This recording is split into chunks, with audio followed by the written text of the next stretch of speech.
Europe 1. Punchline, Laurence Ferrari. Et il est l'heure de retrouver nos invités dans le débat de Punchline. Jeannette Beaugrave, bonsoir. Bonsoir. Vous êtes écrivain. Nous sommes aussi avec Isabelle Saporta, éditrice, bonsoir. Bonsoir. Et nous sommes avec Guylaine Ottenheimer du magazine Challenge. Bonsoir Laurence.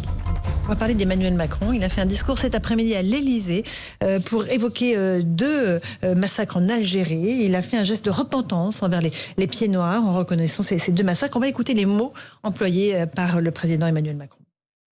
En métropole, le drame fut passé sous silence. 60 ans après, la France reconnaît cette tragédie. Et je le dis aujourd'hui haut et clair, ce massacre du 26 mars 1962 est impardonnable pour la République. Toutes les archives françaises sur cette tragédie pourront être consultées et étudiées librement. Alors, Jeannette Beaugrave, on est au lendemain des accords d'Évian, évidemment, à ce moment-là. Et l'armée française ouvre le feu sur des partisans de l'Algérie française qui tentent d'aller au QG. Il a raison, le président Macron, de faire cet acte de reconnaissance, à la fois de ce massacre-là d'Alger, il y en a un autre aussi à Oran, du 5 juillet 62.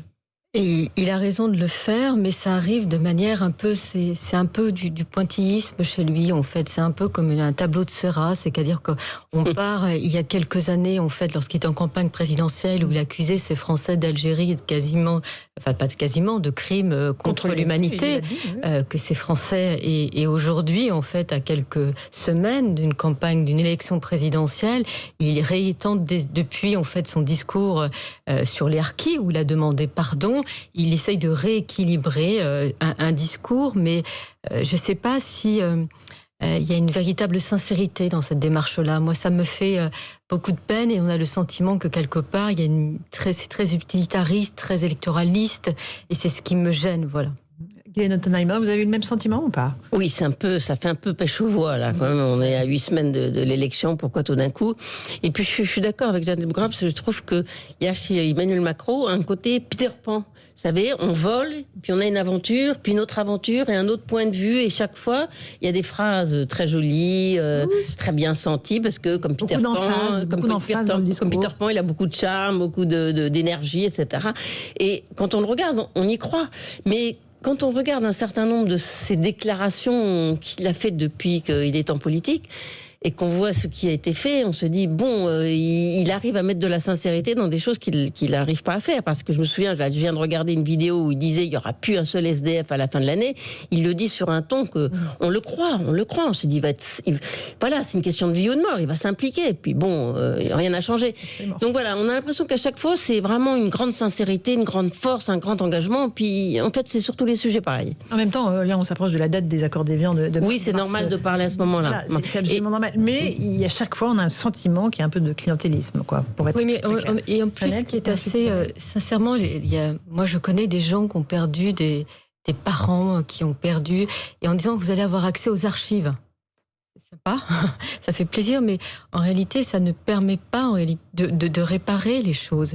Et le problème d'Emmanuel Macron, c'est qu'il est toujours, il accusait l'Algérie de rente mémorielle, en fait, lorsqu'il a reçu, en fait, des petits-enfants du FLN, de militants FLN, mais il fait la même chose. En fait, il y a cette manière très utilitariste d'utiliser la guerre d'Algérie, donc il dit quelque chose, donc et donc on a du mal, et je crains en réalité ce qu'il va faire pour justement la commémoration des accords d'Évian. Oui, vous avez, parce que c'est-à-dire qu'il peut faire quoi ? Parce que là, il y a eu le crime contre l'humanité, il y a eu les harkis, là il y a les pieds noirs. En fait, il y a chacun. Non, en fait, ce qu'on découvre, c'est que l'histoire est extrêmement compliquée, et que effectivement, chaque fois qu'on simplifie par un point de vue en rendant hommage, mais on va demander pardon pour tout.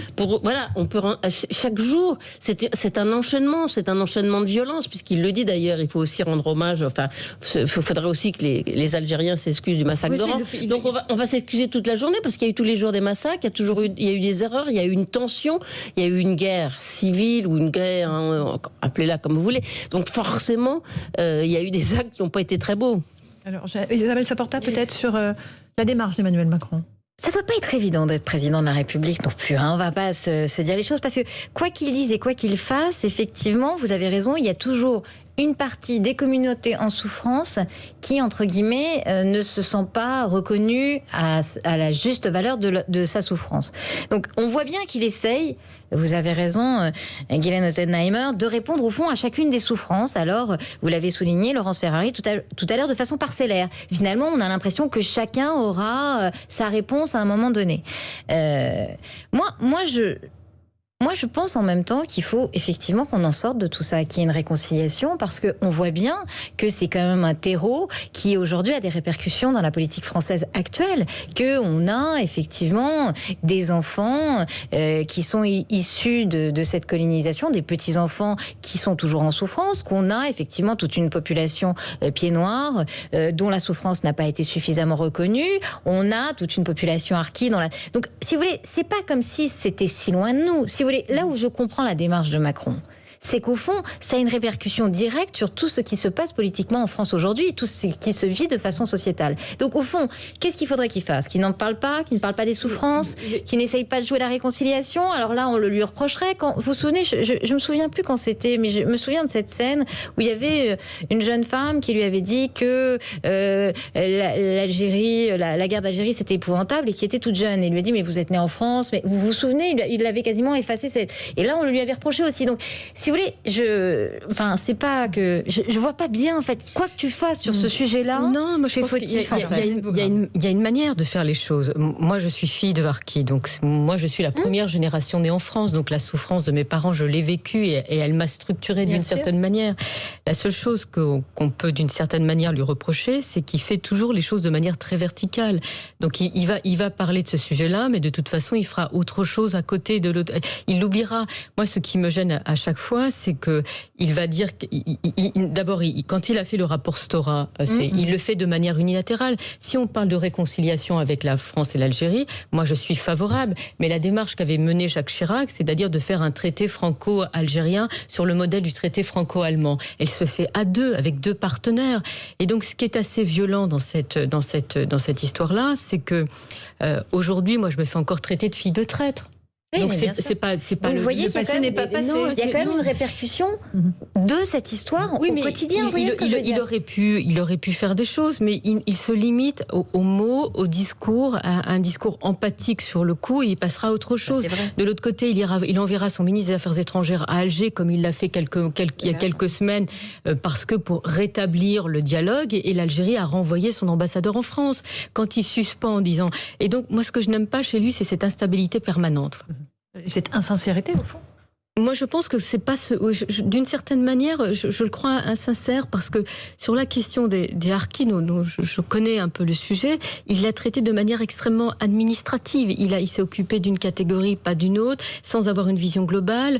Sur le coup, je trouve la manière dont il fait, c'est toujours de manière isolée, ponctuel, et qui a jamais d'après, et que il a jamais une vision globale. En fait, ce qui je reproche, c'est cette vision parcellaire et presque individualiste des choses. On fait une petite pause. On se retrouve tous les trois dans un instant dans Punchline. On évoquera ce qui se passe dans les EHPAD avec cette polémique qui ne retombe pas après le livre Les Fossoyeurs d'un journaliste indépendant. À tout de suite dans Punchline.